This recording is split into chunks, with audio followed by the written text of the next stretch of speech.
s'accentuer surtout sur les deux premiers points, à savoir sur les disparitions inquiétantes et le problème sécuritaire lié aux fêtes de fin d'année. Concernant les disparitions inquiétantes, comme précédemment souligné par beaucoup parmi nous, je vais appeler un peu les parents à une large information. Nous sommes confrontés à beaucoup de difficultés liées à certains détails lorsqu'il y a des disparitions. On a eu à gérer à plusieurs cas où les informations que nous donnent les parents, une fois que les personnes se retrouvent, c'est contraire à ce que les parents disent.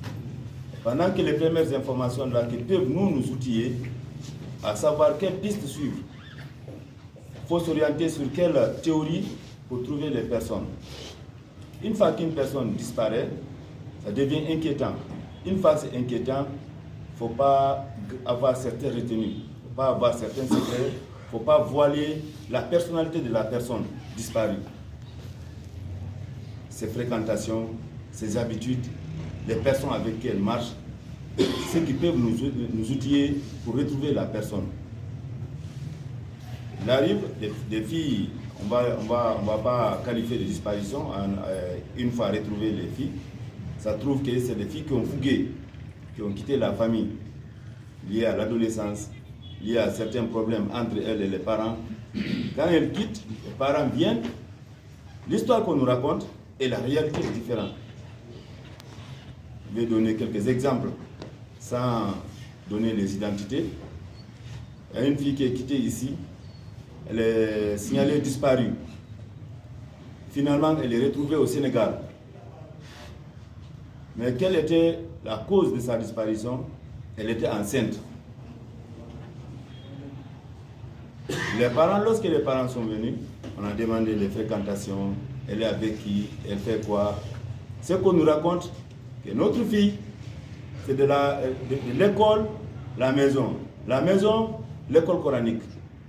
Elle n'a pas d'amis. Et finalement, on trouve qu'elle était enceinte, ce qui l'a fait fuir de la maison.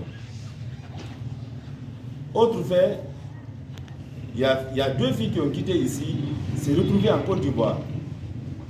On a recherché ici, on a suivi leur trace jusqu'à Zéro-Corée. Mais comme leur maman s'est trouvée en Côte d'Ivoire, finalement, les filles étaient là-bas. Quelle était la cause? Les filles là aussi, il paraîtrait que le papa voulait imposer l'une des filles se marier à un de ses cousins. Non seulement elle n'avait pas l'âge, elle ne voulait pas. Mariage précoce, mariage forcé. Donc, si j'évoque tout ça là, c'est appeler l'attention des parents. Revenir aux côtés des enfants qui disparaissent. Je ne veux pas dire que les parents négligent, mais c'est un peu ça. Et sur le cas des enfants qui sont disparus tout récemment là, il se trouve que les enfants sortent dehors. La cour est fermée. Les parents, il n'y a aucun parent là-bas, sauf une grande soeur, au lieu de s'occuper des enfants, qui est assise au salon en train de regarder la télé. Les enfants jouent seuls dehors. La cour est fermée. Les malfrats observent leur cible, le comportement, voire les défaillances. À quel moment je vais agir? Je vais profiter de quoi pour agir? Donc, quand on a la garde des enfants, il faut savoir les protéger. Les enfants sont les innocents. Sur ce, il faut éduquer les enfants sur certains comportements. Comme quoi? Ne pas accepter les causeries des personnes étrangères, les personnes inconnues, les cadeaux venant d'une personne inconnue, se promener avec une personne inconnue. Hein? Éduquer les enfants aussi à connaître leur environnement, à connaître leur adresse.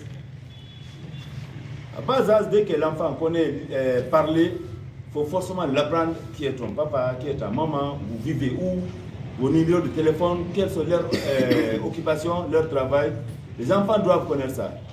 Et par hasard, si tu te perds, il faut les indiquer des endroits où ils ne peuvent pas oublier. Il faut leur dire, par exemple, si c'est son école, elle doit forcément dire que amenez-moi à telle école, mon école.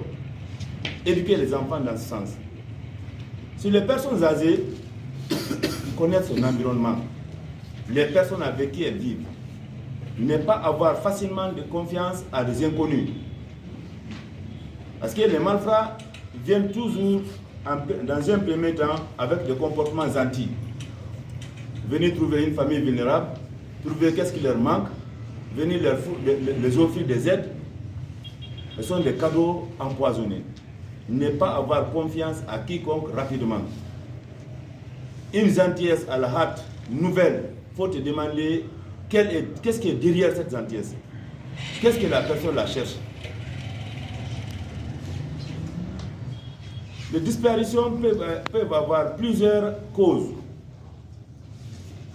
Joignant l'idée du colonel Faro, les djihadistes peuvent faire disparaître une personne. Les enfants, par exemple, quand on les fait disparaître, on s'autoproclame papa et maman des enfants, on les entretient, on les endoctrine, on les entraîne à obéir, à accepter de se sacrifier pour la cause de celui qui les a élevés, éduqués et entretenus. Donc cet enfant-là, on peut retirer un enfant, le garder 1 année, 2 ans, 3 ans. L'enfant est déjà endoctriné, 5 ans, 10 ans. Il est déjà endoctriné, il est dévoué à la cause de cette personne. On l'envoie en mission, il va faire exploser tel endroit. Il va faire. Soit dans le but de contraindre certaines autorités.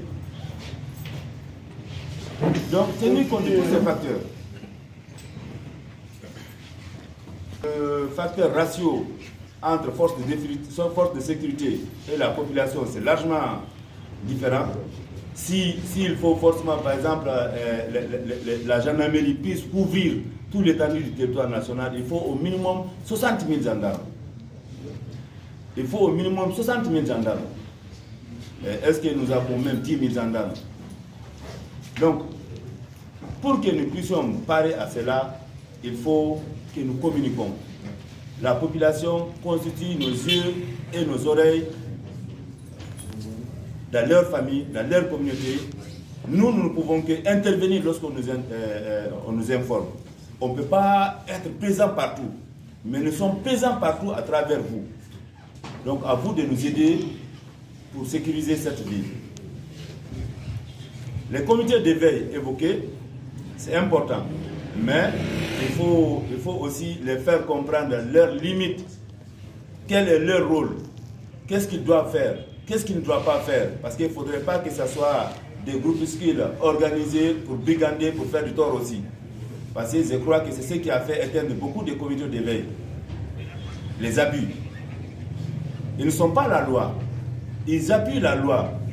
Avant que l'autorité de sécurité n'arrive, ça trouve qu'ils ont déjà interpellé, immobilisé pour conduire vers ceux qui sont chargés de faire la loi. Mais si eux-mêmes ils font les lois là-bas, jusqu'à abuser, ce qui a fait éteindre beaucoup de comités d'éveil, je ne sais pas, à l'ABC, en tout cas dans certains endroits, telle a été les causes. S'il faut ces comités d'éveil, il faut les instruire, les préparer dans ce sens.